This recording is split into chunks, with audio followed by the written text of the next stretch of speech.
Welcome to another episode of The Stream Room. It's the podcast about content creation by content creators for content creators. And this week, we're doing things a little bit differently.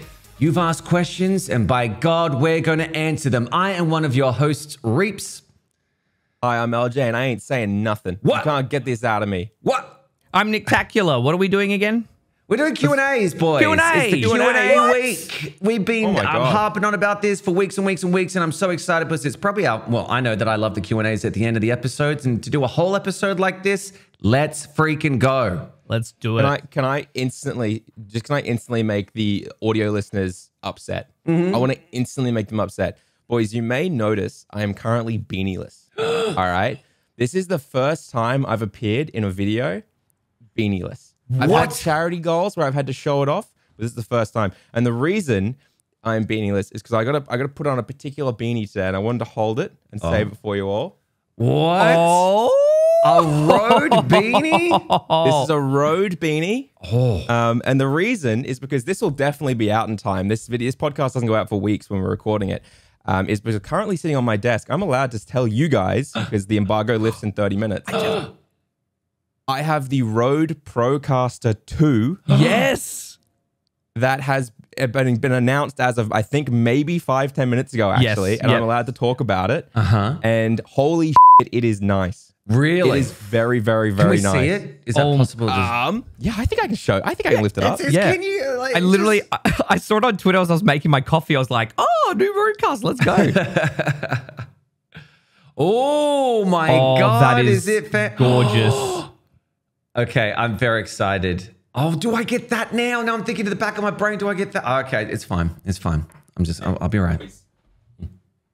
I'm sure you've got questions about it. Yes. You'll have to save them. But here's the thing. It's so easy to set up. Everything's amazing. I'm not going to go into it because I'm not sponsored by them. They just sent it to me to use. Did you know that I am one of 10 people in the world who have this? Really? That is amazing. I was about to say, I was like, you got the beanie and the thing before release. Dude, they sent me Tim Tams as well. What is this? And you didn't send us any? This is bullshit, LJ. Dude, okay, check this out. Okay. They actually sent so much shit, dude. I got pod mics for it. Whoa. I got a bunch of stuff for it, like all sorts of things. Really nice headphones that actually sound nicer than the ones I'm wearing now. Oh, the new headphones. Yeah, but I've not been using all the different. I've not been using it all because obviously I can't have in frame. Oh yeah, I've got a Rode beanie and a Rode arm and a Rode headphones. Yeah. I've got. What do you mean though? It all just happened to come at the same time. But like, oh boys, the Procaster 2, Rodecaster Pro 2. Yeah, it's beautiful. It's beautiful. Oh man, I can only imagine. I'm so tempted, but I mean, I've had the Go XLR for such a long time, and it's like it's saying goodbye to a baby if I get it. But we'll see. We'll true. see. It's well, true. The big difference for me is everyone tells you as a streamer, and this is one of the Q&A, one of the reasons I love Q&A, is because everyone always says to you as a streamer, when you're out there watching videos, buy X. They don't tell you why to buy X. And speaking of Q&A, they don't ask you what you need. Yeah. Right? They tell you to buy X. Everyone said, buy the Go XLR. Buy the Go XLR. Buy the Go XLR. And I was like, okay, I'll buy the Go XLR. But if someone had said to me, hey, LJ, what if you want to, in the future, have a second person physically come and sit down at your stream setup and do a stream or a podcast with you in physical person with XLR microphones? I would go, yes, that is something I want to do. I've always wanted to be able to do that. Go XLR can't do that. Yes. Go XLR has one input, which sucks. It sucks so much, which means you have to use either USB or set up a whole new interface and go through it. Tell you what, guys, Rodecaster Pro has 4 physical inputs. What? Four physical XLR inputs and also multiple virtual ones as well. So you can run Discord into certain things and all that stuff and control Discord virtually. And you can also, you can call them. You can Bluetooth your phone to one of the physical sliders.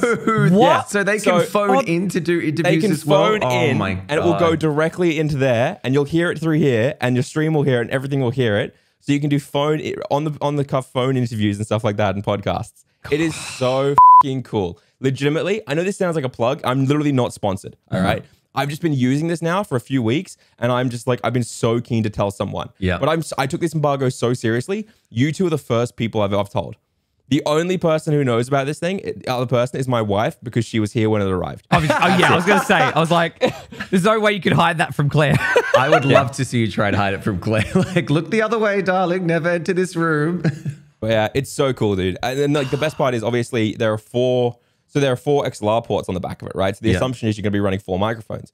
So there's also 4 headphone jacks, but it's not just like, oh, you know, everyone listens at the same volume. There are also 4 dials, one for each headphone jack. So you can all listen at your own monitoring level. Because it's mainly for podcasts, like primarily, right? Like for like a multi in-person podcast. So when they sent it to me, they hadn't told me about the software. They just said they were targeting streamers. And I was like, okay, that's cool. I'm really excited. Got it out of the box, used it all. I set up all the routing and stuff like that, which is really simplified on release, right? And I was like, oh, you know, this is really cool, blah, blah, blah, blah. So if anyone's listening to this, and you want to have physically XLR mics in person, you should absolutely look at it and get excited. But here's the thing. Also, boys, remember how a while back we had an offline conversation about the Go XLR and how all of us had gain noise?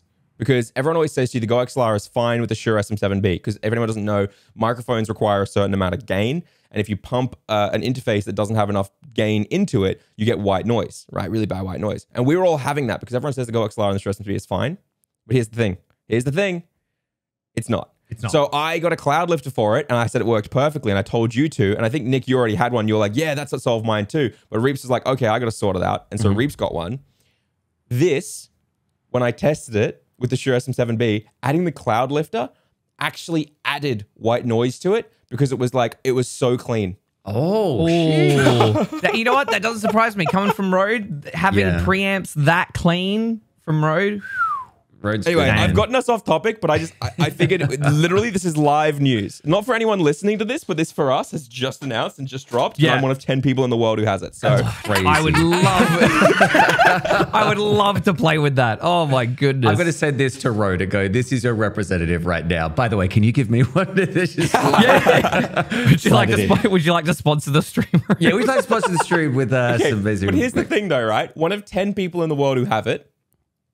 And I'm not even making a video for 2 more months. I was going to ask when he's dropping the vid, and you're like, I was about to say, he's got no pressure. Because the video doesn't matter for streamers unless it has the routing stuff in it. Yeah, true. Right? Yeah.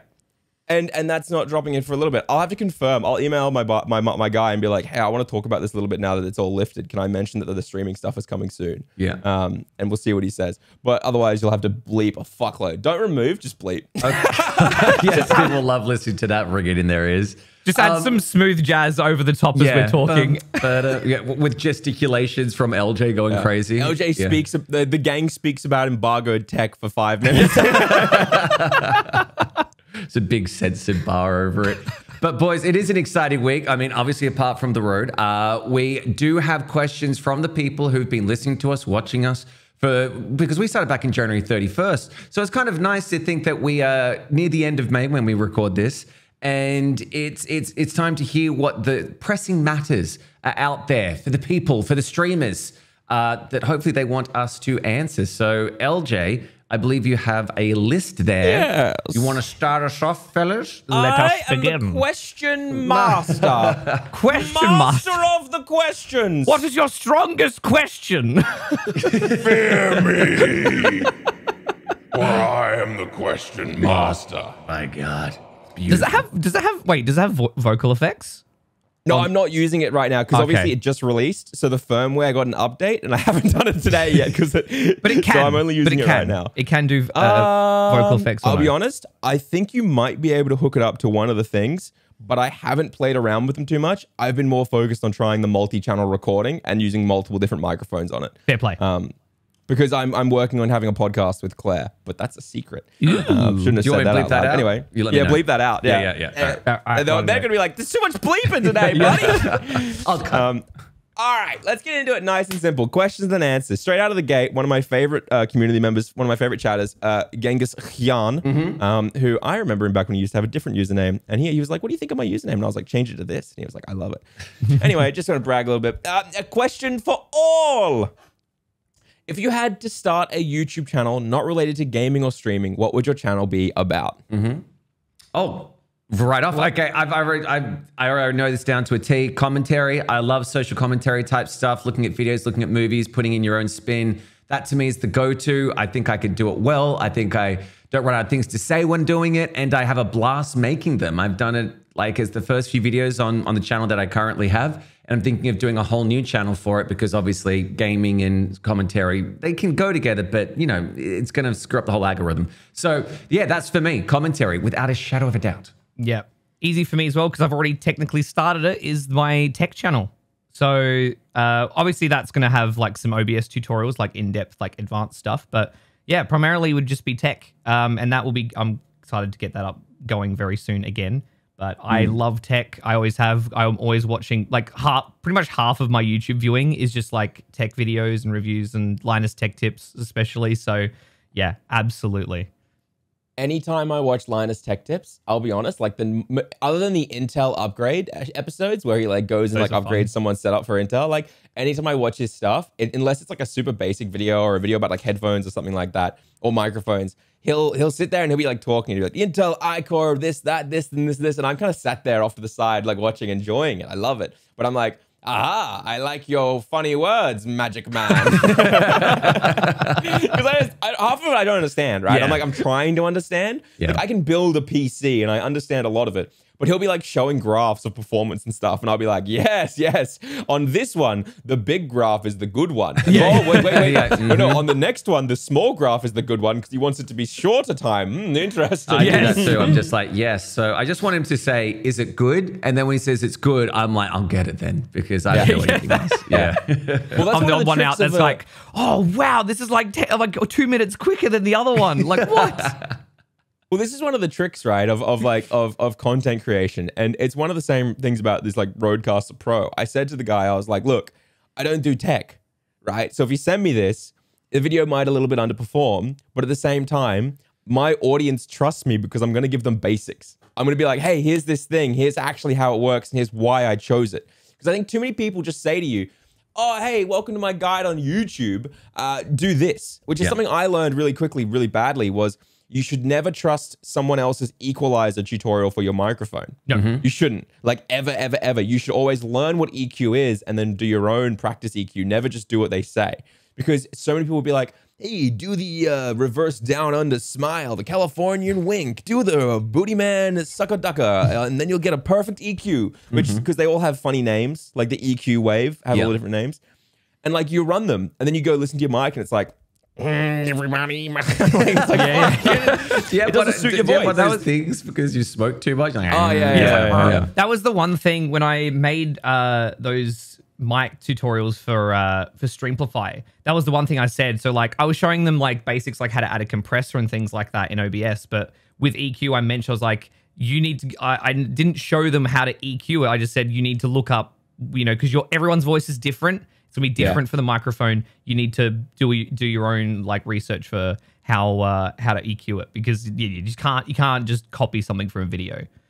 I've got this microphone video on like how to make any mic sound pro, right? And it's like it's got hundreds of thousands of views on it, right? It's like one of my best performing long-term videos.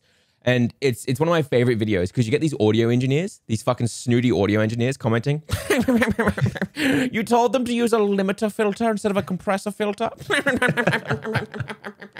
And I'll reply back to them saying, yes, I did. Yeah. Because 99% of these people barely know how to plug a mic in and get it leveled, let alone how to understand what compressor ratio they need to have and how it all works together. So I'm going to tell them to use a limiter rather than a compressor because it's simpler, it's faster, and it's actually all they really need as a streamer because Twitch compression sucks buttholes. Yep. And like they'll reply being like, you should still teach them. And I'm like, bud, I have a video that tells them, hey, before you install the overlay, install the fonts. And that's as much of the detail I give. And they still don't know how to install a font. No offense to you, but you don't know how to teach beginners. Yeah, exactly. And they're like, I'm like, no. Like, but that's every industry has those people, right? Yeah, of course. You know what I mean? Like in one of the things about microphones is a lot of people like are so angry and intense about mics, right? But like at the end of the day, I don't understand why we need to have a new fucking streamer microphone released every week and why we need to announce it. Something like the Rodecaster Pro 2, I understand because it like has things the Go XLR doesn't.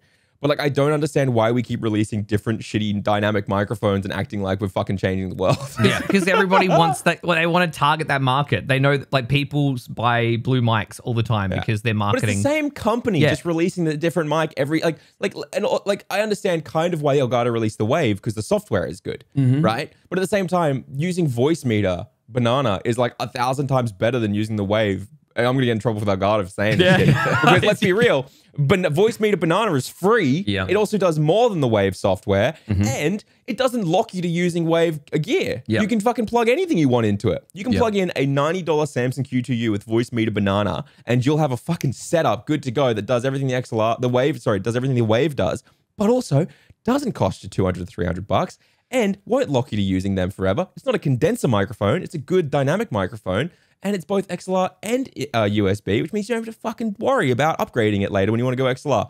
Sorry, this is a heated topic on mine. If I had to make a YouTube channel about something, it would just be complaining. No, I'm kidding. I find, it is with like streaming software and streaming hardware that I feel like they're going down the road of, you know, every year there's a new Apple iPhone, every year there's a new Google phone and all that kind of Android stuff. And it's more like, here's a slight increase, but because it's brand new, it's better. You know, you get 2% more kind of speed or whatever it is they want. And I feel like that's the same way. It's like everybody's trying to get into the streaming market because they've seen how popular it is, how popular it's going to continue to be and rise up the ranks and everything like that. And they just need to put their name on something that says streamer gear. So they've got that market in. So yeah, and as we said when we talked about Go XLR and Rode and stuff, just do some more research rather than just, this is what everyone's using, so I should use it. Doesn't really have to be that way. Says the 3 white males with straw SM7Bs. To be fair, we all bought it for the same reason, which is it has amazing noise shielding, so it cuts things out in the background. And it also adds almost no inflection to your voice, meaning your EQ to it can be perfect. So it fits almost any voice if you EQ it properly. Yeah. We'll go with that. Okay, that being said, what channel would I make? Okay, this is actually a bit of a spoiler, but I'm happy to say this. I am going to make my channel. You remember those old Cosmo articles where people could write in and get feedback from like Auntie Anne or like girls and stuff like that? So I'm going to do a podcast with either Claire or a close friend of mine who I've been talking to, and where we have people write into us with their problems. Yeah. And we are going to help them, okay? Now, I don't want to spoil anything more than that, but I am going to solve problems for people, okay? Oh my goodness. I am going to be handling all of your fears, all of your worries, and I'm going to be solving them for you. I haven't got a full announced stuff for it yet, but I'm going to be getting some questions sent in soon, hopefully.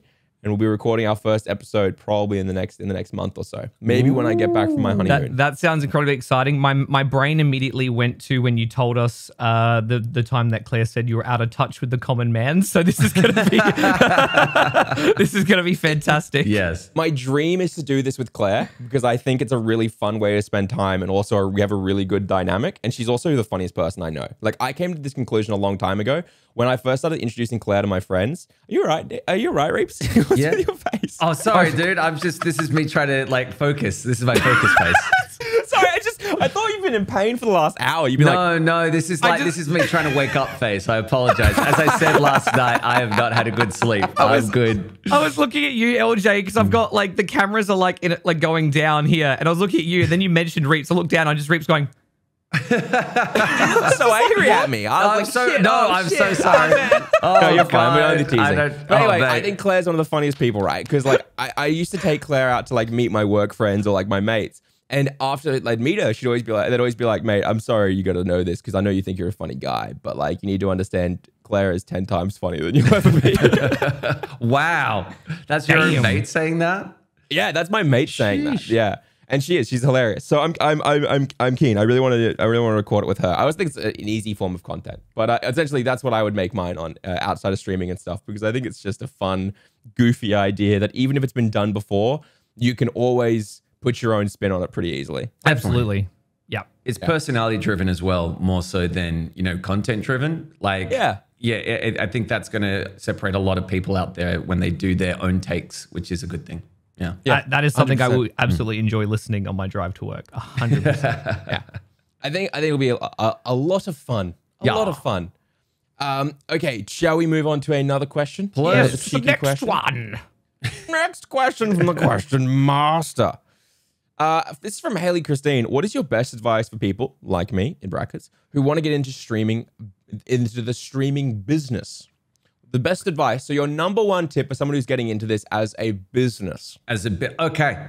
I was thinking about this, well, a variation of this the other day.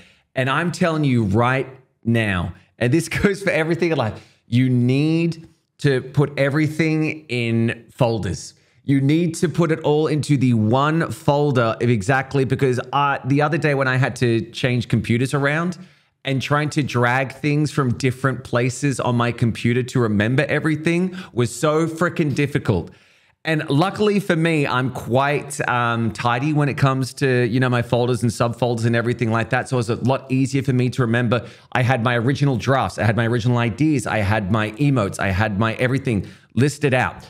That to me is the most important thing. Having your invoices in the same place. If you want this to be an actual business, you have to treat it as such. And please don't just go, I'll leave it in my email. I can just, you know, type it up later. Put it in a specific folder in your email. Follow up everything. Do a budget. I spent this much this month for, you know, the new road caster, you know, and then you can go obviously to your agent, because people think that getting donations and stuff is like, that's free money. No. You gotta claim that shit. Otherwise you could be in some deep crap. So for me, the best thing you can do when it comes to a business, when it comes to streaming, is treat it as such and make sure that you have all the paperwork, everything that you've done in the same folder, everything. OBS, just make sure it's all there, because it is so easy to lose track of and you'll be spending a lot of time trying to find stuff. That to me is the biggest one. I can vouch for the organization. Like I think I've always been good with that. I remember when there is hobby income, right? And when you first start out, you will definitely be under the hobby income threshold. That goes for Australia anyway. But then I remember if you still get tax withheld if you're outside of America, depending on your tax treaty as well, though. Yeah. So hobby income will be taxed by Twitch at like a different rate and everything like that. But I got to rant on this in a second, because I just finished doing my tax. But I was already had an accountant who was helping me like with my regular tax stuff for work. And then at some point, I remember I went in one year. This probably like after a year and a half or so of streaming, and we sat down. She's like, did through my taxes, and she goes, "By the way, the ATO wants to know where this money came from," and I was like. Yeah, funny thing. And then they sat down and she's like, "Oh yeah, I remember when this was hobby income, right? Well, you need to go make an ABN and write down all your claiming stuff and everything like that." I was like, "Okay." And then I went home. I had to make a whole thing and submit it to her. It was fine. But yeah, ever since then I've been diligent tracking any type of income, all expenses, everything like that. It helps. And so I completely agree with you, Reapz. Yes, it definitely helps you.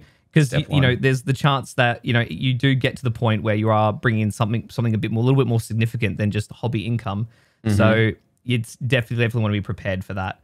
I think my advice as a business, I think if you genuinely have the desire and goal to take this past a hobby, like you actually want to like grow and actually take it somewhere, I think just taking note of what other streamers have done to prepare themselves and kind of position themselves as like an actual creator and like professional, you know, in this industry. So I guess doing all those things to kind of get yourself ready, like you don't need a logo necessarily, or like I'm not talking about that, but I guess positioning the way that you position yourself as a brand, and you position yourself in online spaces, like ensuring that you have a presence everywhere. You come up with a good name, I guess, like not just, you know, XXX Booty Man 31. You don't see Road or Elgato partnering with anyone with that name. So definitely. I think just coming from if you start it with a really sort of business-centric perspective of like, how am I going to be seen by everyone else, and positioning yourself that way, and really like with things. So even some small things we've talked about in previous podcasts, where it's like how you grow your community and how you position your channel, having that identity as early as possible can really just help you in the long run. Yeah. LJ. Nice. I mean, I think the biggest advice for not just streaming as a business, but any business that you can ever be given is something I learned a long time ago. So if anyone is curious, if you haven't listened to the podcast before, I've been doing freelance for 8 or 9 years now. So very first year of university, when I went to go do film, I also started doing it as a sole trader. It started out by doing a lot of free stuff because I think that, certain industries, as much as people hate it, free work is literally, you have to do it, right? It's the lifeblood. Yeah. If you suck, you can't learn, right? And some of the best ways to learn are by actually being out there and doing the work. But if you can't get the work and you shouldn't charge for the work because you suck, then you got to do it for free, right? Yep. People are like, oh, you're hurting the industry. No, I'm not. Shut up. Anyway, so I went and did a bunch of free work, and then that very quickly turned into paid work because I got good enough and clients wanted to start paying me for what I was doing. Exactly, right? So people are willing to work with you. And I didn't just show them shitty short films I made in university classes. I actually showed them real out in the field work that I made, right? And so I started getting paid very quickly, which meant I had to get an ABN, had to get a sole trader stuff set up, had to do everything I wanted to do.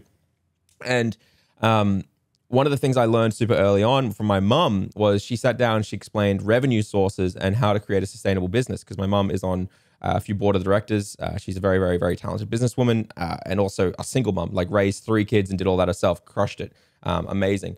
But she taught me very early on the way revenue sources work. And one of the most important things is that no one particular client or revenue source should ever be higher than, 20 to 30%. It depends on the business, but I like to say 20 to 30% because that way, if I've got, for example, 5 different revenue sources and they all sit around 10 to 15%, if I lose one of those revenue sources, then I'm not up the creek without a paddle. You know what I mean? And you should also not be devoting the majority of your time and energy into one revenue source, because if you lose that, you're in trouble as well. Yeah. So one of my biggest things I always tell people who want to do any kind of business or freelancing or anything like that is to make sure that when it comes to your revenue, you split it comfortably up between multiple different places, and you understand where they are, how they're coming, and how consistent they are, and always be trying to make sure that one particular client doesn't take up the majority of it.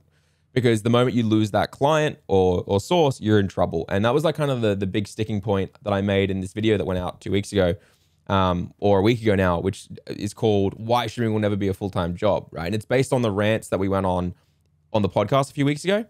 And that was a whole big part of it, was the fact that streaming will never be that. You can't split your revenue sources up just by being a streamer. You have to be a content creator and all that stuff.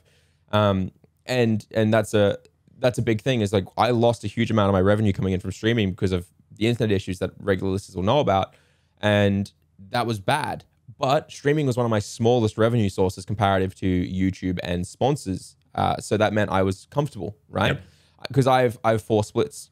I've got Twitch, I've got YouTube, I've got sponsors, and I've got paid contract work. So my sponsors are absolutely my largest split. 110%, they are my largest split of income. And I always want it to be the case, because that means that the money doesn't come from my viewers, because viewers often have much less income than a creator, right? Unless you're a tiny hobbyist and stuff like that. When you get full time, you usually are earning more income than the majority of people who are watching you. That's just a hard fact of it. And so that's like my big thing is, if you really want to do this as a business, split your different sources up, not just for discoverability, but for sustainability and for income. And on the topic of taxation, a lot of people don't understand that your tax is far more complicated than you think it is, and you are setting yourself up to get in trouble, right? So every single country is different, but something that Twitch does no matter what is they split your taxation between 2 different forms, royalty and services. So what people don't realize is that royalty and services are actually taxed differently. And so royalties, I think I have it all written down because I just had to do all of this. If you don't know, I just finished my 2021 ended financial year tax return, which should have been done obviously last June, July, because that's when Australian tax year ends. But America doesn't send out 1042Ss, which is your full breakdown of how much tax they withhold from you, until American tax time is done, which is April, March is when you get it. Yep. So Australians have to get an extension, or in a lot of other countries have to get an extension on their tax, and then they can get that in April, March, and they can submit their tax. But what people don't realize is the fact that they take their entire income of Twitch, and they get that all marked as tax. But it's actually split 2 different ways. In Australia, if you have the tax treaty, one of them is split by 5%, and that is your subs, your gifts, your ads, and most other things get 5% tax withheld. And then bits and a lot of other stuff don't get any withheld. So your 1042S only includes the stuff that's falling under the 5%. You won't get a 1042S for all of the stuff you earn from your bits, which means that you will get a monthly breakdown of all of your earnings, but it won't tell you how much of that was bits and how much of that was subs and stuff like that. It just won't tell you the final amounts, and you can't use the breakdown in your Twitch analytics because that is a draft. It's not actually how much you got at the end of it. So one of the problems we come across is the fact that Twitch will send you an earnings of 1042S. It'll be X amount. It'll tell you the tax withheld, but they won't tell you the final amounts you earned each month from bits, which means, and they also won't tell you how much you earned each month from just subs. So because it all comes together, it pretty much means you cannot work out a comfortable way to understand your tax return other than saying, I earned this total amount. This is how much the 5% was. And then this is how much I earned in total from my payouts each month, and then subtracting it. But you've probably figured out just from saying this how fucked it is, because we get told our monthly one, but we don't get told our Australian end of financial year one. Yep. So we don't get told from June, July. That's when our tax financial year is, from July 2021 to June 2022, which means we get told January to December, right? And then we get told the full 1042S, which means it's split between two. So we need to get 2 full years worth of 1042Ss and then work out the month by month split and breakdown, which is impossible to do. Yep. It is literally impossible to do. And I have people in my chat from Australia and New Zealand being like, I've already paid my tax for last year. They were telling me this like the day that the financial year ended mid-year last year. They're like, I've already paid it. I'm like, you don't have a 1042S yet. You don't actually know how much you earned yet. You don't know how much they're withholding. And next year you won't be able to claim the old withheld stuff properly because they won't be able to work it out yet. Yep. You need to get an accountant. You need to actually get an extension, and you need to do this properly, because Twitch does not set us up as creators to be able to do this properly unless you're American. And even then they have to fucking, it sucks. Whereas Google will tell me every single month how much I earned and every single month how much they withhold from me, which means I can pull up a giant Excel spreadsheet and I can say, here is my financial year in Australia, everything I earned and how it is. You can't do that with Twitch. So you just can't. So bits and stuff like that, you have to claim as extra revenue or as extra business income, and you can't. And it's such a fucked system. And I think a lot of people take it really simply, and they should be much more serious about this. Because I got an accountant, he cost me $600, but I'll tell you what, I am fully tax compliant. Yep. I would rather spend $600 to be fully tax compliant and have someone else deal with that shithole of a mess of a system than anything else. And people are like, I'm just paying my tax, it's fine. I'm like, no. Why are you trying to pay a normal tax rate on a total number that half of you've already paid a tax for and the other half you need to pay more for? You're not doing it properly. You're either paying more or less, and either way, you're in trouble. That's the thing. It's with like tax accountants. I will never do tax by myself. Like even if it's just like I earned $1 a year and put it through, I will always go through a tax accountant. One, because they can be held responsible if anything goes awry, because I went through this obviously person, and they should be professional about it. And also the fact that people are like, oh, it's so expensive for a tax accountant. Mother, you can just claim that back on next year's tax to say that's a business expense, which people don't understand. It's like it's paying for itself. You don't have to do anything. You know, it's just the initial outcome, and then you get that money back regardless. So go through a tax agent. I think that's a very important thing, because they know more than you will ever know about tax and all that. As you said, that abyss of just numbers and stats and something that's really helpful for that is if you're going to try find a tax accountant and you're in somewhere like Australia or a country that's outside of America, because of the way it's all split up and because of the way 1042Ss work and things like that work as Australians and New Zealanders and every other country, you need to make sure when you look for an accountant, you should probably try find someone who already does digital marketing or affiliate marketing clients. So one of the things I looked for a accountant for a long time, and none of them understood shit until I spoke to a mate of mine in digital marketing. I said, who do you use? And he goes, this guy. And I went and talked to him. I was like, okay, I do this. This is how it works. These are the companies I do it through. What do you think? And he goes, I have experience with this because people who do digital marketing usually earn money through affiliates on Amazon and other places. And they usually use Google ads to run ads and earn from it and stuff like that. So I actually understand a lot of this. Yes.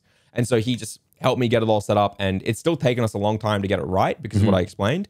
But legitimately, if you want to do this properly as a real business, diversify your revenue sources, set up Evergreen, and get a fucking accountant, because this shit is painful. Yep. Yeah.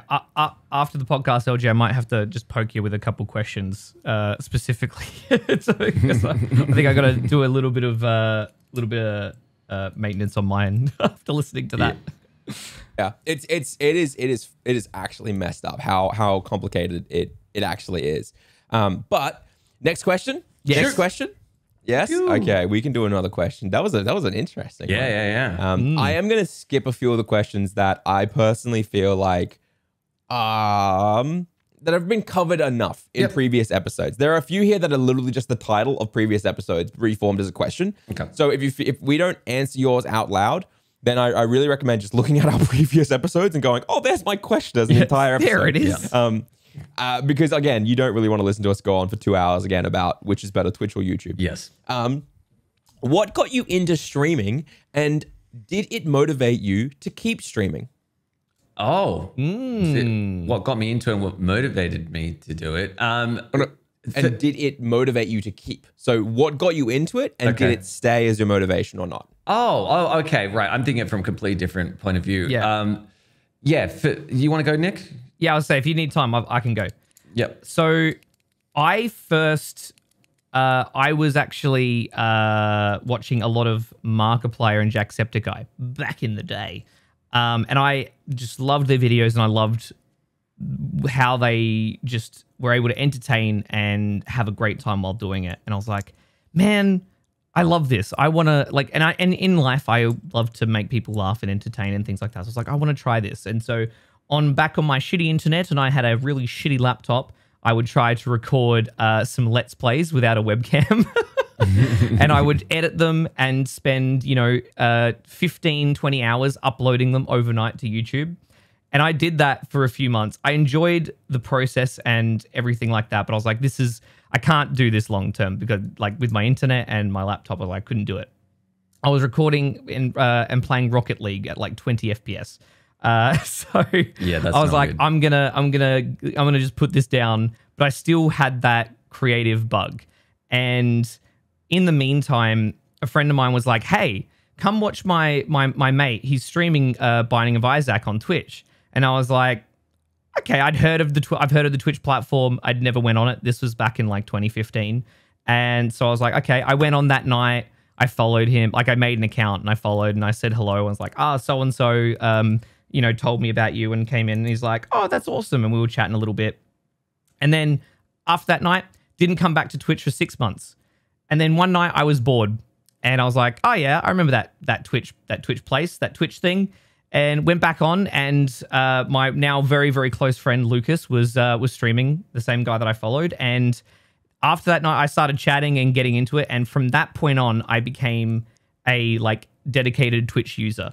And so I continued watching him and through raids and recommendations, I was finding other streamers through him as well. And I just really got ingrained into that Twitch culture and Twitch community. And then basically 2016 for my birthday, I built my first PC. And a few months later, I gave streaming a shot. And I realized how much fun it was in that live interaction. I was lucky that because I'd been in a lot of communities and very ingrained and moderated for a bunch of people. So my first few streams, I did have people showing up, even though I was streaming at 360p.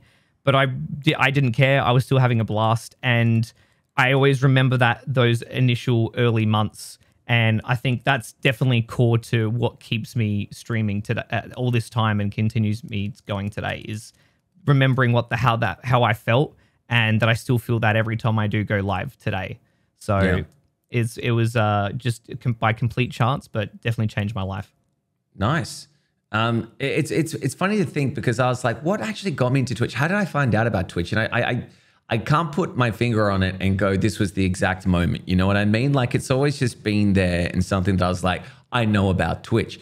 But thinking back while you were talking there, Nick, I think it was very similar in terms of, I was on YouTube, and I remember at the time I was really into Overwatch. And I remember watching different Overwatch creators and stuff like that. And one of them was a guy called Seagull.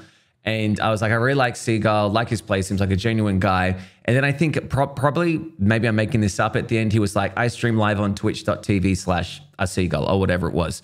And I think that maybe that's how I went over there. And I just found this whole new world, this whole new community that I knew nothing about. And it was all live. And that was really exciting for me, because my background has always been, as I say, theater and stuff, and that's all live. It's basically you just react off of the crowd and, adjust your performance accordingly. And I always liked improv, and I always liked games. So I was like, why not give this a shot? Something to do. So I went on and I started streaming, and you know, people followed me on my first ever stream, and it was weird. Thinking, oh, people like me enough to click this button, even though I've got 0 followers. This is my first ever stream. And it was like this adrenaline rush to an extent, like I need more. And so I think that's what got me hooked is the fact that there was this genuine kind of thing of me doing something that I really enjoyed doing, playing video games, while having this interactive live aspect to the right of me on screen of people talking to me. I was on a 1 monitor setup, you know what I mean? And it was just this, it all just came together in this nice way that I was like, I really want to do it. And the fact that I could take my free time, which usually would have been spent playing video games or whatever it was, and then making that a viable, as we talked before, in quotation marks, business, was like, wow, this is an avenue that I never thought possible, because this was the rise of the YouTube gaming, time frame, with PewDiePie being the be-all, end-all when it came to playing Amnesia and stuff. Everyone was playing their Let's Plays. There was literally the Rooster Teeth channel called Let's Play, and this is just the live version of it. And I was like, I think I can get on this because not many people are using it as much as YouTube, who've already established. They've already put their heels in. They've made the foundations, and to me, to get those foundations is going to take a long time. So Twitch was just the next thing. And the reason why I still do it to this day is I still do enjoy it. It's still stressful. It's still anxiety ridden, but it's just like anything in life. It's performance, and you want to do the best that you can each and every time. So I've always had the bug to perform, and this is the itch that I can scratch, as it were. Love it. I think I'm just an attention whore. Yeah. No, I always wanted to be a content creator, but I had severe anxiety about it and never felt like I could. And I've told this story a lot, but early on in the February before the pandemic hit, I pretty much quit my job because my boss was a red-pilled psycho. Legitimately, he believed women could smell how much testosterone he had. And he would go around bars at Christmas parties with a black credit card, and he just wave it at women and think that was enough to hit on them. While he was all married, by the way, with children. It was wild. The dude was was wild. He found out that I played ice hockey and also did figure skating when I was a teenager, early teens, 13, 14. I did both. And he called me a cuck and said, just from doing that, I've probably got lower testosterone. And I said, from doing pairs figure skating with a female as a teenager, and from playing ice hockey, where I'm on the field with brutal sports in the world. Yeah. Growing up in that, and where we didn't have enough people to fill a team, so I had 25-year-olds on the other team going against me as a 13-year-old. You're saying I have lower testosterone and I'm a cuck? And he was like, yep. And so I quit that job. No wonder. And I was showing my mate Divinity Original Sin because I wanted him to play it with me. And he just watched me play for an hour on Discord screen share. And I was like, are you going to play? And he goes, no, I'm honestly, I'd rather just watch you play it. You should be a streamer. And he pushed me to be a streamer. And I guess I realized I could do it because I had a good enough PC finally. So I set it all up and went for it. And yeah, I don't know. And has it motivated me to keep going? I don't know. I think my motivation for why I want to be a streamer has changed a lot over the last 2 years. I think there are things I like about it, things I don't like about it. I think the fact that I get to entertain people and make people laugh has been a lot of fun. I think that's why I do it. But again, I think that, as I've talked about a lot over the past few years or past few podcasts, is your motivation is really just a reason for doing something. You know what I mean? And that changes. And I think that if you try and find a motivation to do it from something that doesn't actually work for you, then you're going to be in trouble, which is why when people kept telling me to turn my streams into YouTube videos, it didn't work for me, despite the fact that it works for so many other creators. And that ruined my motivation, right? Because that wasn't why I wanted to do it. And then I personally found that a much better motivation for me is going live to interact and enjoy other people's company and make jokes and make people laugh. You know what I mean? There's no better feeling for a content creator like myself who just wants to make people laugh than seeing a big wall of kek W's or a mega lols after a joke. That is if when you're in the mega lol farms and you're working hard and you go nuts, it's good. It's hella fun. And I think that's my biggest motivation personally. I don't know. Can I ask you guys, what is your current motivation? Can I ask? Current motivation to keep streaming or different motivation? To go live. What makes you go live? And be as honest as possible here. For sure. At the moment, it's more the fact that for me, it's this is my my big income. obviously. So this is my business. This is my job. I've gotten a lot of opportunities out of it, and I'm trying to bleed it dry, as it were. Like if I'm going out from streaming, whenever that is, could be soon, it could be later, who knows? At least I've given it a red hot shot. And that's the thing. It's like it's going well for me at the moment in terms of outside stuff, like having opportunities outside of streaming, because I think it's safe to say, and correct me if I'm wrong, if you feel differently, boys, but streaming is not going to be a long-term career for a lot of people. It's maybe going to do 5 years, 6 years, possibly. Like I would say I'd say average, it may even be 3 years for some people, because it is a lot of work and it is a lot of energy to have to go 4 days a week in front of people for however many hours, try to keep them entertained and get that income that can support you to do it. So for me, it really is just an opportunity to obviously continue what I do, and that's hopefully entertain people, and also to go into an industry, creative industry that I love. That's content creation, that is gaming, that is live performances, and that's, Twitch. The Twitch ANZ crew are phenomenal. And I would love to see myself, because I can't see myself doing this forever. Like I can't, as much as I'd love to, because it's just so full on. But hopefully this has opened doors and avenues to me. And that's what keeps me going, is those opportunities that I'm given to hopefully expand my portfolio, expand my knowledge, my expertise. And really that's it for me. Yeah, as much as anything else, that's what's keeping me going. Yeah, there's definitely a level of responsibility, and I think everybody can probably agree with that. You get to a point where you do feel that responsibility to continue going live and things like that. But I mean, if I wasn't enjoying it, then I would either make a serious change as to what I was doing, or I would stop. Like if you're not enjoying it, then you got to have a hard look at yourself. And that's something that we've done for some people, that we've heard back in the comments as well. That realized that they weren't really enjoying streaming as much as they thought. They had that hard realization and switched to doing, different things, like, focusing on YouTube and stuff like that. But, earlier in the year, I was definitely in a bit of a lull. And when I started streaming Master Duel regularly was when I had that realization of like, I have so much fun streaming this. People coming in and watching are having a lot of fun with me as well, because I'm having fun, and we get to talk about our passions and duel and stuff like that. And I was like, this is why I do it. This is why I do it. I'm having way too much fun just, going live on a Sunday and knowing that like, yep, today, like I get excited for those days specifically, knowing that I get to boot up Yu-Gi-Oh! And we get to duel and just have some fun, build some crazy weird things and have a great time. So that for me, I think was the biggest one. I think, there's a lot of people that push themselves through different games because they think it might do well.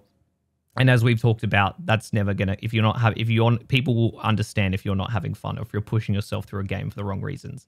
And so for me, it's, that has truly is like, I do feel that responsibility. There's always going to be that pressure, especially when you get to this level. But the amount of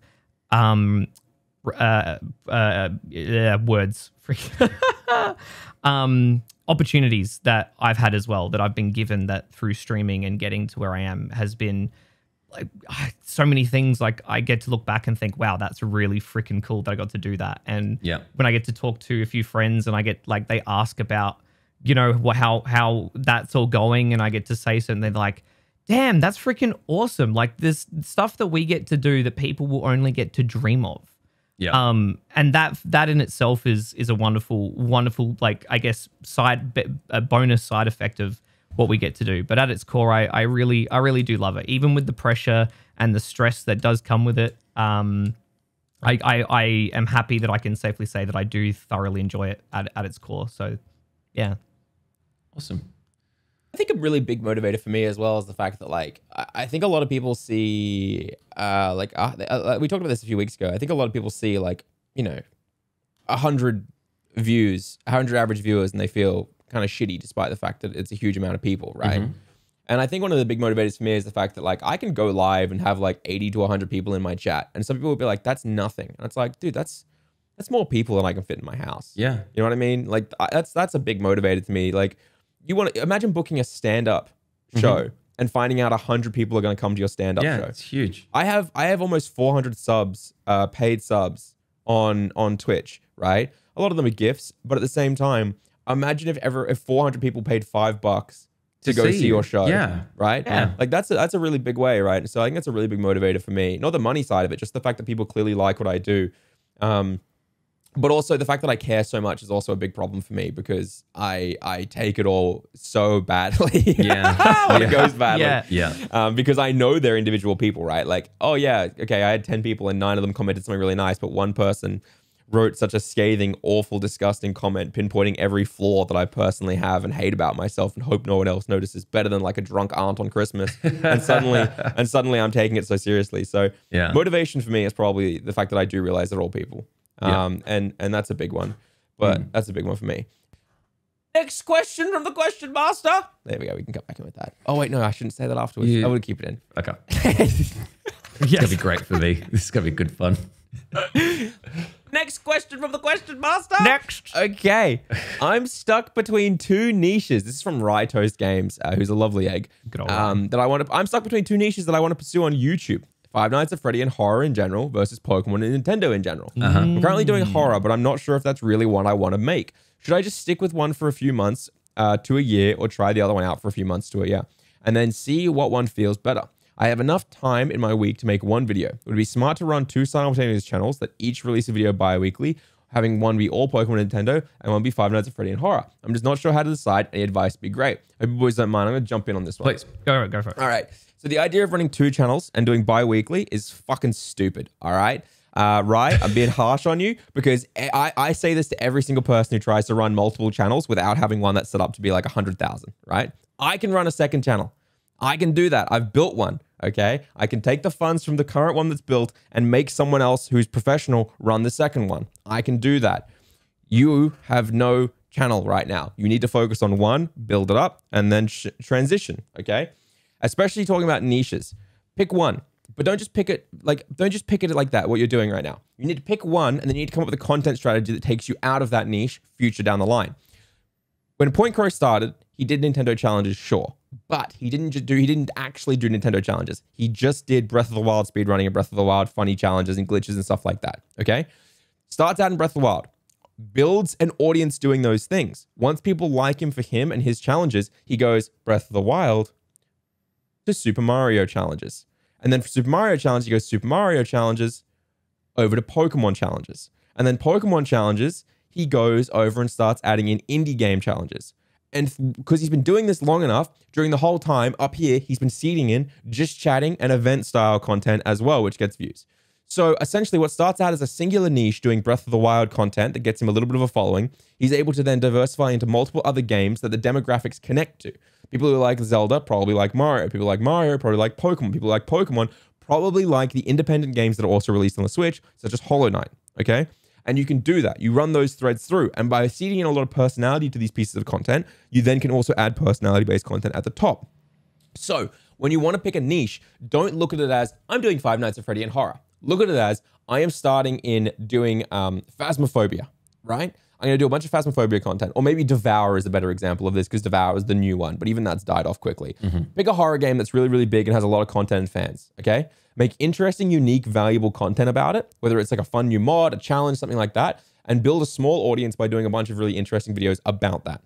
Now, what does that content, the people who like that, also enjoy? If I were to say Phasmophobia, I'd say a lot of people also enjoy Devour, right? It's very similar, but also much more intense. I would say that people who like Devour probably, maybe, also enjoy Outlast. Maybe. I don't know actually about that one. But essentially, you got to work out your own thread of content and seed your personality into it. I don't think that right now you know what you really enjoy. Okay, or you do, but you're trying to do what a lot of content creators do. And I talked about this in a video recently about how to come up with YouTube video ideas. I said at the end of it, look, if you are struggling to pick a niche, or you are struggling to come up with ideas, or you're struggling with motivation, you've probably picked a niche that you don't care about. Like if you look at Ambiguous Amphibian, he made over 70 to 80 plus videos across 3 years before he got any traction. That is a huge amount of content. He made it like constantly across 3 years. And you got to be willing to push that, right? and learn every single time. And the only reason he could do that was he really liked the games he was making it on, which is Project Zomboid. Okay. And then eventually he realized, what if I just change my thumbnail like this? What if it's just, rather than just doing classic playthroughs, I add the challenge of, I'm going to start with all of the most difficult traits and then make the thumbnail look X. And that's when he started getting traction. He learned from that, he evolved, and now he's getting hundreds of thousands of, almost millions of views on his channel daily, right? And I think that's a really important thing to remember. He started in one game, which was Project Zomboid, and then he got big after making lots of content, understanding it.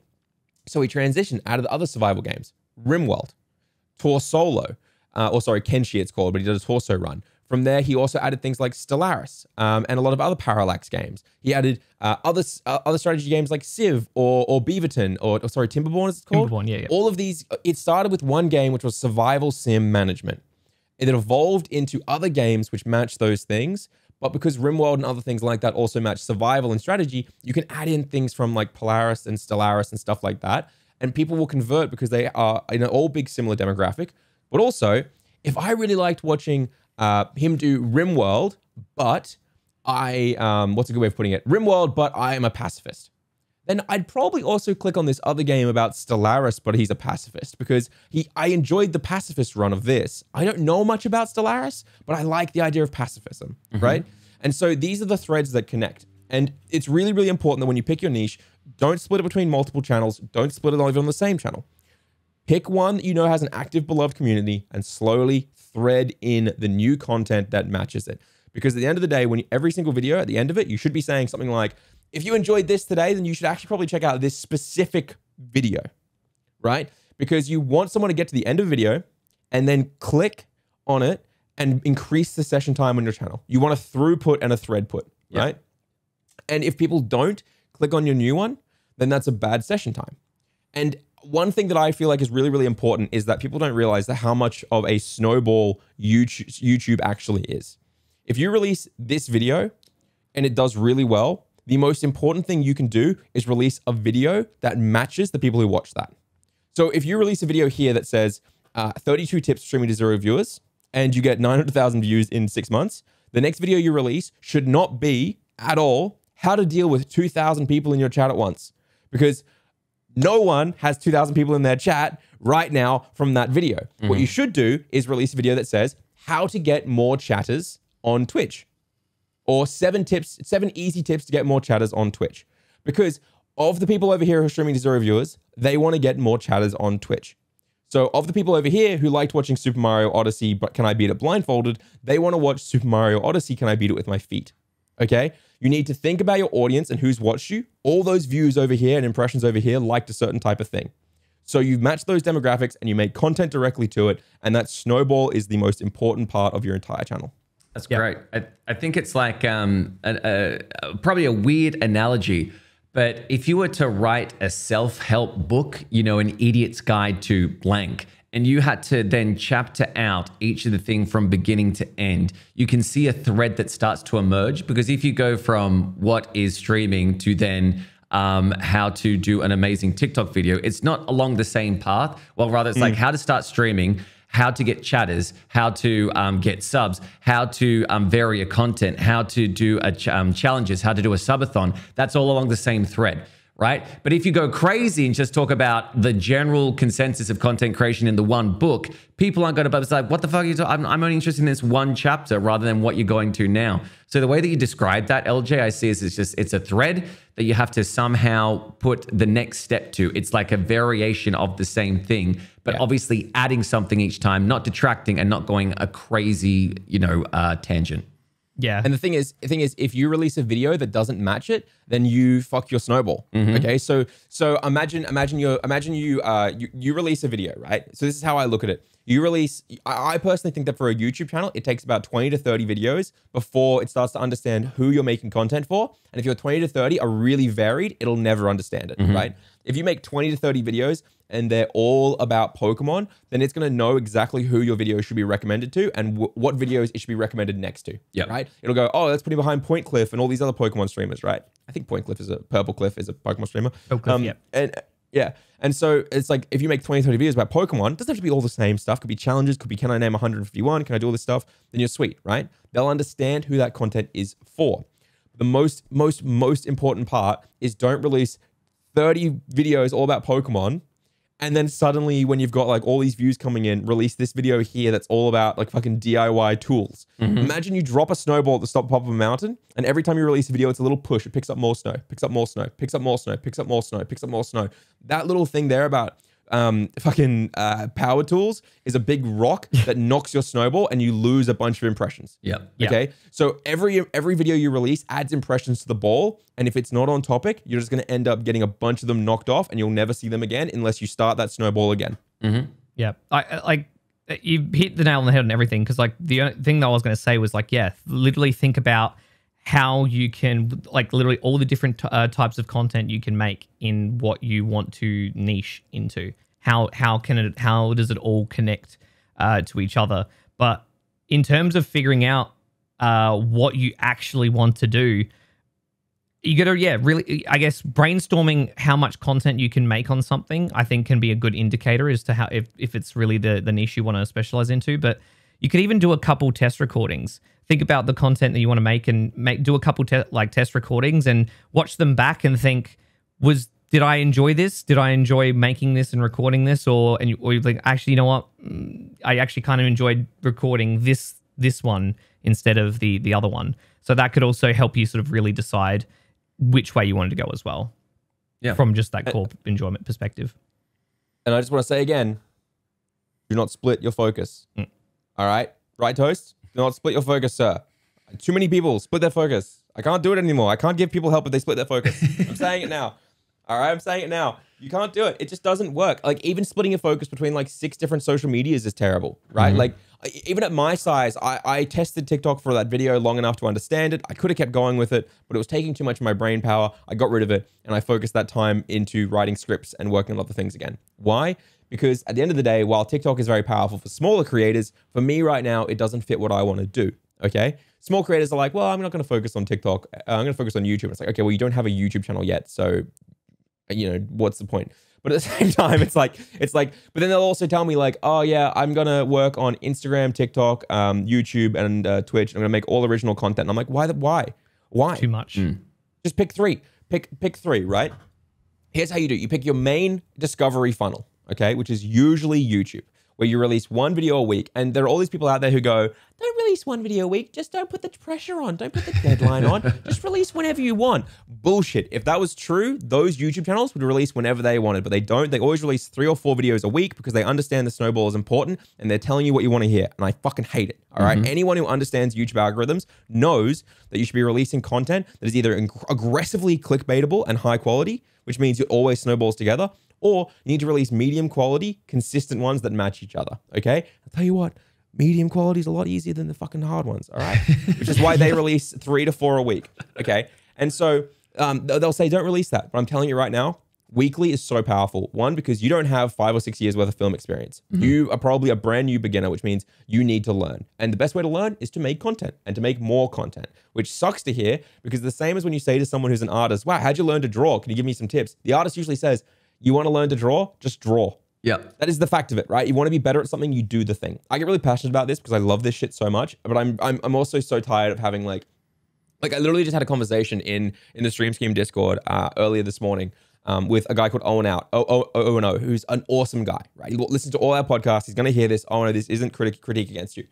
But he was asking about like, I give the advice all the time of make a bunch of content, make like 20 to 30 videos because that's when it starts. That's how long it takes for YouTube to start to click. But he goes, but doesn't that counteract your other advice of experiment until you find something that works and double down on it, right? And I was like, no, those are the exact same. Make 15 to 30 videos in one topic and every single video experiment a little bit with it and figure out which one works. Oh, this video got 1,000 impressions. This one got 500. I should probably figure out why this got 1,000 impressions and do more of that. I made 30 videos and every single one got 30 views, apart from this one got 100 views. I should probably figure out why that one got 100 views and make more content like that, right? And I said to him, he kept asking these questions and I kind of had to be like blunt and be like, man, I don't think you're able to even consider this yet because you're not making content weekly, let alone consistently, and you haven't made it all in one topic. You know what I mean? Like, oh no, is working hard. I honestly believe he is. He's one of the few people in that Discord who are there consistently asking questions, posting content, being like, how is this? What is this? But one of the big things is that if you are not releasing content weekly, well, then your snowball is very slow. Yes. If you're not releasing content weekly, you're learning much slower. If you're not releasing content in a consistent niche or topic, well, then your snowball is losing impressions every single time you release a video. Yep. Right? And it is so much harder to do. And I'm sorry if I got ranty on this one, but this shit is so, I fucking love the YouTube algo and I fucking love all of this shit. And I feel like a lot of creators overthink it too early when literally all they need to do is go, I'm going to pick X topic, like Point Crow did, like Ambiguous Amphibian did, and make a bunch of interesting content about it. And then I'm going to understand the throughput line that my audience be interested in. Okay, cool. I understand that. Now, rather than hesitating, rather than trying to analytic peep, rather than doing all these things, make 30 videos. That's it. Make 30 videos in that topic and in that demographic for that demographic. And if it's not working, hopefully every 30 you'll be able to change something up slow, or every video you'll be able to change something up. So when you get to 30, you've learned from 5 or 6 mistakes every video. You've tried something new every video, and you can see which ones actually do get views. Because there's a big difference between a YouTube video going out and getting 20 views and one getting 300 views. That's like a hard fact of it. Like people are like, oh, those views, it's too small. You'll never be able to look at your analytics. And it's like, no, there's a reason it got impressions. Yeah, sure. The retention rate and the CTR don't make sense. But if I got 1,000 impressions on this video and 500 on this video, but my CTR over here is 13%, but this one's 7%, well then, yeah, this video had a better package. It got higher CTR and had higher things, which means I can trust this video was on the right track. It's like, yeah, okay, yes, the analytics aren't super, super clear and it's harder to understand. But at the same time, just you got to make content to understand the differences. But most people are like, I release one video a month and I don't understand why I'm not growing. I release one video a month, but every month it's on a different channel. And it's like, yeah. Well, you can put it to streaming as well. It's like I only stream one time a month and I only have 0 people watching me, you know? It's like, well, if you stream maybe a few times a week, maybe people will find you and want to watch you more. But yeah, I get your point exactly. Yeah. But in the fairness, once a month is better than nothing. It's better than nothing. But yes, like we talk, if in most ideal situation, you definitely want to getting out once a week. I disagree. I think I disagree on this. I think once a month is unless you are putting a fuckload of time and energy into it, like you're making a Mr. Beast level video, it's you're going to end up hurting yourself more. You don't like, think like, and I'm not saying like long term once a month. I'm saying like temporarily, like just you're just trying to find your rhythm, so you're just getting it out whenever you can at the beginning, or you need to have the routine set up from the get go. I think minimum. I think personally that routine of getting here's the truth of it, right? Yes, it takes a lot of work to get a video done every single week. But the more you create, the faster you get at creating. The more you find a template that works for your content. The better you get at editing, the better you get at scripting, all that stuff, right? And if you're releasing once a month, you're only getting, even start out, you're only getting 12 videos going out in a year. 12 videos in a year? That is what large creators do who make crazy shit like Michael Reeves, right? Like he makes less than that, right? But you know what I'm saying, right? But when you're starting out, you are a beginner. You don't know how to do all the fancy subtitles, the retention rate tricks, all that stuff like that. Even the difference between releasing 2 a month, 24 videos in a year, okay? I released for the first 2 years of this a video every single week. Some videos, from weeks, I released 2 videos a week. That is the reason why Stream Scheme was so successful. People are gonna be like, oh, well, you know, I've got a job and stuff like that. Yeah, I worked 3 fucking jobs outside of streaming and content creation for the first 18 months of this as a job. So I started streaming, I did 5 nights a week, and I didn't miss a single stream other than when I got sick for the first, I think, 16 months. You can see it on my Twitch tracker. While I was doing that, I worked 3 jobs as a contractor, as a nighttime tech support, and a VSEO for a company. So I worked 7 days a week, streamed 5 days a week, and then 6 months into streaming, I was at 50 to 60 viewers. So I started doing Stream Scheme. So for the first like 18 months as a streamer or something like that, I worked 3 jobs outside of streaming. I streamed 5 nights a week, and I released 1 video, YouTube video, every single week on Stream Scheme. And I'm not saying it's the right thing to do. It sucked ass. It actually sucked ass. I didn't see my friends. I didn't see my family. We were in a pandemic, so luckily, you know, at the end of the day, we couldn't see much of them. Yeah. I was tired all the time. I was annoyed all the time, but I saw results, and I was able to, once I got those results, drop back a little bit. Yeah. Right. And a lot of people will be like, oh, LJ, you know, it's unrealistic. And I made this video recently, the one I told you guys about, and people were commenting on it, being like, it's a stretch to tell us we have to do YouTube and streaming. Right. And I was like, I didn't tell you to do YouTube and streaming. In this video, I told you streaming is incredibly unstable, whereas YouTube is much more stable. So if you heard that I said do both, then I think you've misheard, because all I said was figure out your long-term goals and work towards them. Because if you want to be doing this long-term, streaming locks you in, and the moment you get sick, you can't make money. Yep. YouTube is much more flexible. I took a month off and I earned 4 times the amount I earned streaming. That hurts me in a good way. Yeah. It shows that I need to vary it. But I also think a big caveat that we need to put on doing a video a week or a video a month or anything like that is that when people think of doing a video, they think I need to make it a 20-minute, 10, freaking video. I'm just saying do like 4 to 5 minutes. Like you'll see a lot of big YouTube creators at the moment. I've noticed this. They're doing 8-minute videos because the new threshold is 8 minutes rather than the 10 minutes to get their mid-rolls and all that kind of shit in. So it's actually less time to do. And if you look at it like that, because I honestly think the more attention you can get in with smaller videos, that keeps that retention rate up. And I mean this I don't mean this in like our algorithm. I just mean in general life. If somebody shows me a 30-minute video and go, do you want to watch this or do you want to watch this 6-minute video over here about the same thing? I'll be like, I'll choose that 6-minute video, please, because I'm hoping it's going to be condensed and to the point. Well, I know with this 30-minute video, it may be getting like really intricate, but chances are they're going to be stretching it out at times, and I just don't have the time for that. So the smaller it is, the better it is for me. Here's the algorithm breakdown for you, right? Watch time is the most important thing ever. Watch percentage. But however, there's a secret analytic that YouTube tracks that we can't see as creators. The only way to see it is to look at your end screen clicks or suggested video clicks, all right? Okay. And that is called session time. They don't tell us the session time, but essentially someone comes to YouTube, they click on your video on the front homepage. If they watch for 45%, then click off to someone else's video, then you might be in trouble, right? So if I gave you guys 2 videos and I said, okay, we've got a 10-minute video and a 5-minute video, and both are watched 50% of the time, 50%, right? What of those 2 videos do you think will do better? Obviously, one got 5 minutes of watch time. The other one got 2 minutes and 50 seconds of watch time. Oh, sorry, 2 minutes and 30 seconds of watch time. Better in what regard? Like in terms of overall performance? Algorithmically, what do you, like if we're assuming they've got the same CTR and stuff like that, what one do you think will do better if they both get 50% watch time? I don't know, but I'm hoping the 5-minute one. In terms of the 5-minute to 2-minute 31. So, Nick, do you want to answer as well? Yeah, I really don't know. I mean, like they're both. It's technically 50% of the video. I guess the shorter one, if we're assuming that they're going to keep clicking onto other ones. So the way it works is obviously watch time is crucial because that's what makes money, right? For starters, a 5-minute can't have mid-rolls, but we're going to pretend that's different. This is just to make the numbers simple. Yep. But a 10-minute one can have a mid-roll, right? And if someone gets to 5 minutes into this, they've had more watch time on the platform than 2 minutes and 50 on the shorter one. But on that shorter 5-minute video, if at 2 minutes 50, they clicked on someone else on the same channel's video and got another 2 minutes 50, then it's really good. So one of the reasons why Logan Paul and creators like Donkey and stuff like that make their content super short is because it increases the session time, right? It's because it's more-ish. Oh, I watched this video by Donkey that's 8 minutes and 90 seconds, and 8 minutes 60 seconds. I can watch this other video here that's also by him, but it's only 7 minutes, right?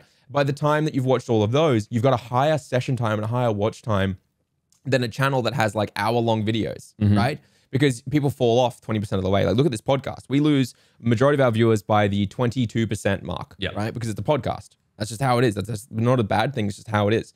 We still get recommended because 20% of our watch time is like a 30-minute video, right?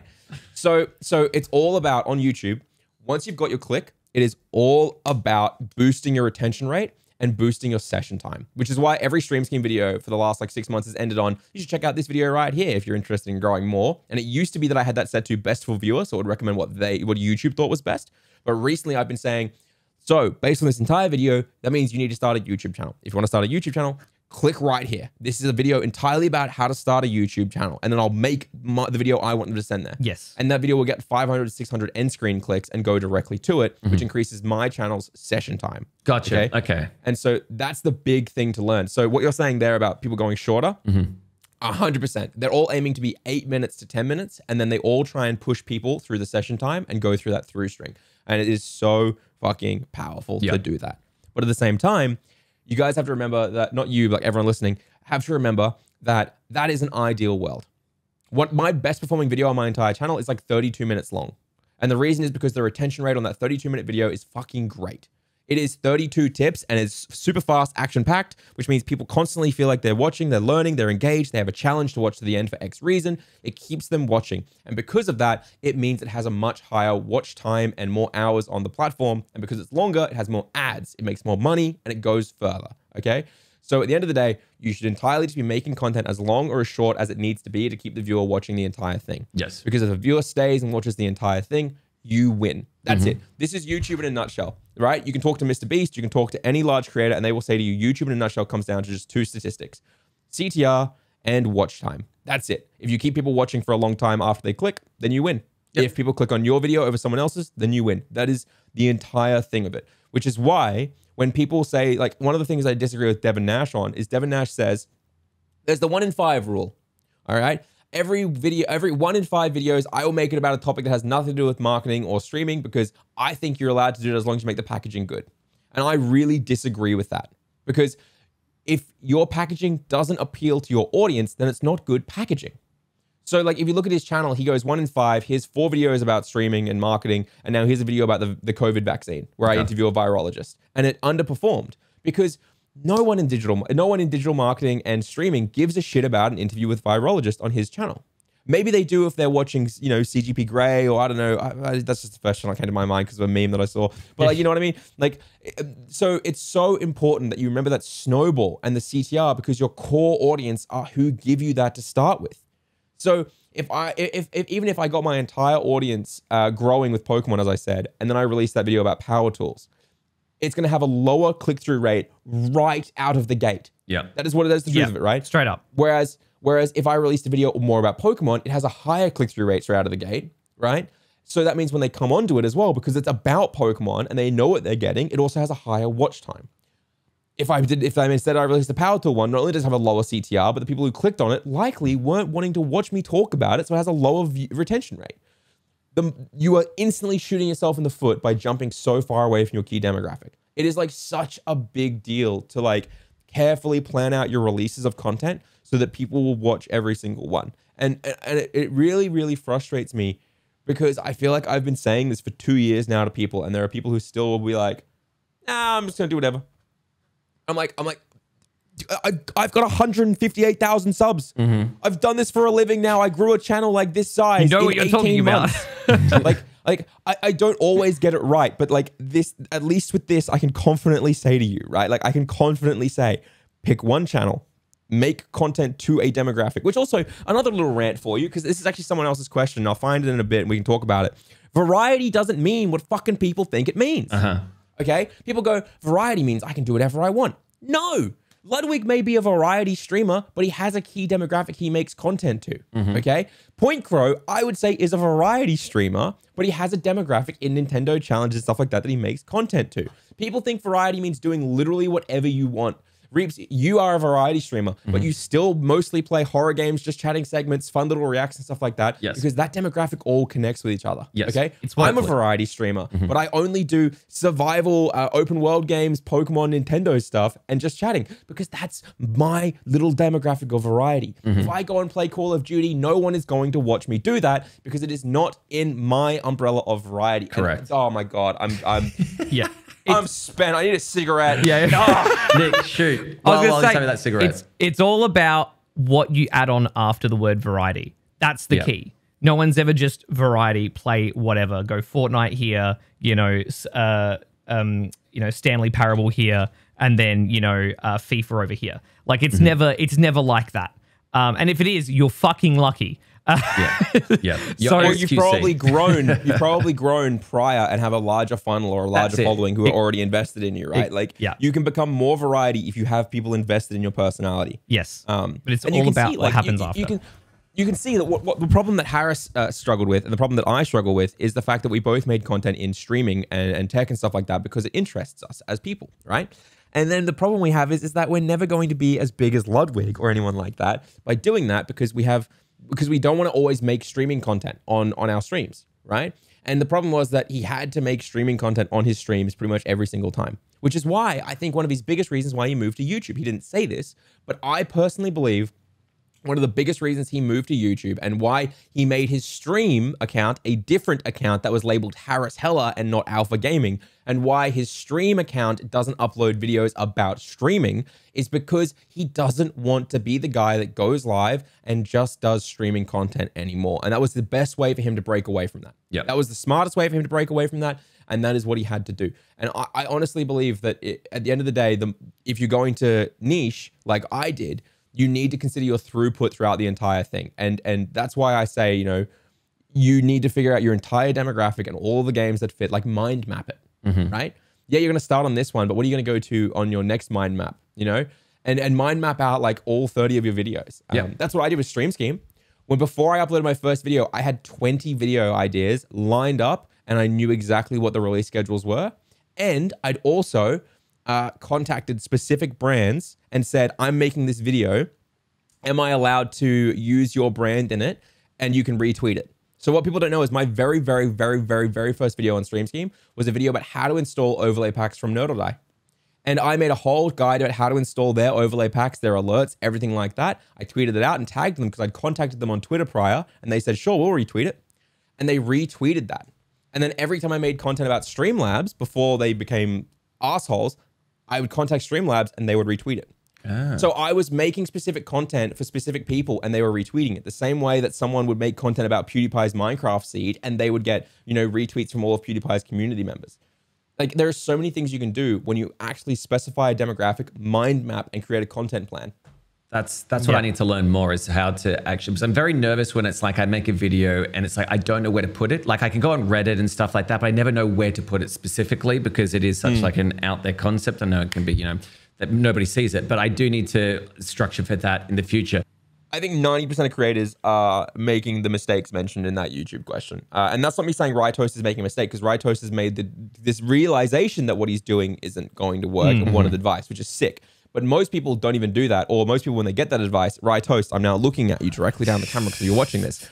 If you've listened to all of this and I go and look at your channel in 3 months and you have split it between 2 different channels and you don't have a niche or a demographic, I'm going to be very upset with you, especially because you're in my chat every single time I go. Okay? You've got me very heated about this conversation, very passionate, and I care about the fact that you have asked this question and clearly want to be successful, so I'm going to come and look, all right? I'm going to come and look. He's got his eyes on you. He's got his eyes on you. All right. 2 months' time. So how about we finish off this week's podcast with one more question. One more. And one then more we'll question. continue this on next week to obviously answer all the other ones as well. Okay, here's a question. Do you want the next question in the list, no matter what it is, or do you want me to pick one out? To finish off, I think you should pick one out. Yes. To do a nice little bookend on this episode before we answer more of your questions next week. Okay. This is perfect. We can do this one. This one fits. This is from Jedwood, and he says, how long does it take before YouTube recognizes what kind of content you post and shows you to the people who'd be interested? In essence, how long does it take to be in one niche and get shown to your target audience? 20 to 30 videos weekly. Just rewind like the last 20 minutes. Yeah, and repeat it. Just put it on repeat. So 20 to 30 videos is how long it takes. I don't know that. Like, obviously. It might be shorter. It might be shorter. It might be longer. It depends on your quality. It depends on how smart you are with your targeting, and depends on your mind map and your content strategy. But a good rule of thumb is you shouldn't start worrying or questioning it until you've made 20 or 30 videos. Okay. I got fuck all views for the first 20 to 30 weeks on Stream Scheme. And then it was my 23rd video that blew up and went viral, because the way it works is I released 20 videos or something like that, or I released a bunch of content, okay? But my 4th ever video that I released was how to grow from 0 to 25 average viewers in under 60 days, right? That was the video I released. It was like my 3rd or 4th video I released. It did the worst out of all of them straight away. But the other 19 to 20 videos I released were all VSEO long-term content. And the moment that YouTube understood that I was about that and put all 20 of those in the right demographic, then it showed all of my videos. And the one that was most clickable, which is 2 different types of content, or 3 different types. You got your hub, hero, help content. Help is like guides. Hero is the clickable stuff that everyone falls in love with. And hub is your core content, right? And so my hero content was my how to grow content, my specific, that one video, right? Because it's not searchable because it's too competitive, but it's a fucking good clickbait to say, here's how you do it in 60 days, right? The rest of it was help content and my core content, which appeared other places. Every single video of all those first 20 to 21 the end screen pointed to my how to grow from 0 to 25. Every single one. The cards pointed to it, the description pointed to it, I had CTAs in it, and the end screen pointed to it, which means if no matter what video blew up, all of it got sent to look at my hero content that I thought was the highest clickbait and the most retention rate and had the highest demographic who would be appealing to it, right? Which meant no matter what, I knew that one would go viral. 21 videos go out, 23 or whatever it is. That was the very first one to go viral though. My 4th video I released, it just took a month or 2 months or 3 months before it got there. But the day it did, it went on to get like 250,000 in a few months. And I kept releasing content the entire time and all of it picked up and all of it grew together because of the end screens and cards and playlists I used. Wow. That is smart play in terms of, it was, so you directed it all back to the one thing to be like, if this blows up, then... Yeah. Then it was just... All back to my hero content. So if all of them got VSEO'd in long-term search, they would all then direct everyone back to that one hero content that I couldn't get ranking because the topic it was on. So like how to set up a microphone is a lot easier to get a video ranking in because audio engineers don't VSEO their content, right? So it's easy to win rankings there, but it's hard to rank in how to grow on Twitch, not because they're better at VSEO, but because there's more competition, right? Gotcha. Early on, I realized my entire niche, no one was doing VSEO. Okay. I saw, I won't say who, but I saw someone who was a massive content creator in this space and works with massive content creators in this space as an industry of like how to do it, complaining on Twitter about time codes. He said, I hate that people put time codes in my comments and say, here's where the video starts, here's where this happens, here's where that is. I've made a video, just watch the video. You don't need to tell people to skip through it. I saw that tweet and I thought, I was like 5 videos in and I thought, this is arrogant, but I was like, this is easy. This is going to be so fucking easy. Because that to me was like, this guy doesn't even understand how crucial time codes are for Google and YouTube and VSEO. Because it's literally free real estate to say, time codes in the description, 0.00, introduction, or rather than introduction, you write how to grow on Twitch from 0 to 25 average viewers. 45 seconds, how to create a Twitch account, I don't know, whatever it is, right? Yeah. And you do every time code for every single place, and every single time code is aggressively catered to search algorithm. And you know what happens? When someone then goes and searches the question, how do I start a Twitch channel? How do I grow? How do I do this? How do I add sound alerts? How do I change the font of my sound alert? Anything like that. You know what appears at the very, very, very, very, very top of Google or YouTube? Your video and that time code. Specifically, your video appears at the top of Google with a time code that says, this is exactly where in the video you are looking for, and they will go straight to it. Yep. And I was like, holy shit, this is one of the biggest creators in our entire space complaining about something that is incredibly powerful and important for growing as an education or VSEO channel. I literally messaged my mate who works with me on Stream Scheme on the website side and said, look at this tweet. And he said, holy shit, we need to put more content out. Yeah, it is. It is like you go to Google and it's always, I know when I type in something like a how-to, it's a suggested clip at the top. It's literally a video that's waiting for me to click on that goes to the YouTube page, which starts at a specific time, which is like, holy crap, talk about like a thoroughfare straight to your channel and everything that you need. But obviously that's talking about education and stuff like that. But essentially what I'm saying to you, Jedward, is break your content up into obviously your niche, your demographic, everything I talked about. But then also for your first 20 to 30 videos, make sure they're all really focused on the demographic you want to work with, right? Or you want to have as your audience. And one of the most important things you can do is understand what is your core content, what is your help content, like what is your the content people will search for, find if you have any of that, and what is your hero content. And then whatever your most clickable or your best video is, you feel, try and direct all other traffic you get back to that video. Because if you can make the best one blow up like I did, the rest of them will blow up. That is just a hard fact of it, right? And I hope this video, this Q&A is essentially turned into half YouTube growth. That's all good though. But boys, we are at the end. We are about to drop frames. Anything you would like to say? Because we are going to continue this next week with all your furthermore questions that you've asked us. And yeah, any boys, anything you'd like to add? No, I'm currently, while they're listening to this, I might currently be overseas. I might not. We don't know. You don't know? Sure? Yeah. He'll be sipping a pina colada somewhere on a beach, maybe. That's correct. Somewhere randomly on a beach, and I wouldn't be able to do that if I didn't have YouTube. Hey, that's not a testament. Yeah. Well, look, guys, make sure you go follow the Stream Room Twitter as well, because we always post a couple days after an episode goes live to let you know when the episode is live. Jess, I'm looking at you. tried to call us out on Twitter saying, "Wow, She did can't try even call us out. retweet the latest episode because it's not live." And I said, "Jess, we specifically do it a few days after the episode comes out." We love you, straight we Jess. do, You're on our Jess. payroll. Appreciate It's all you, Jess. good. But boys, we are dropping frames.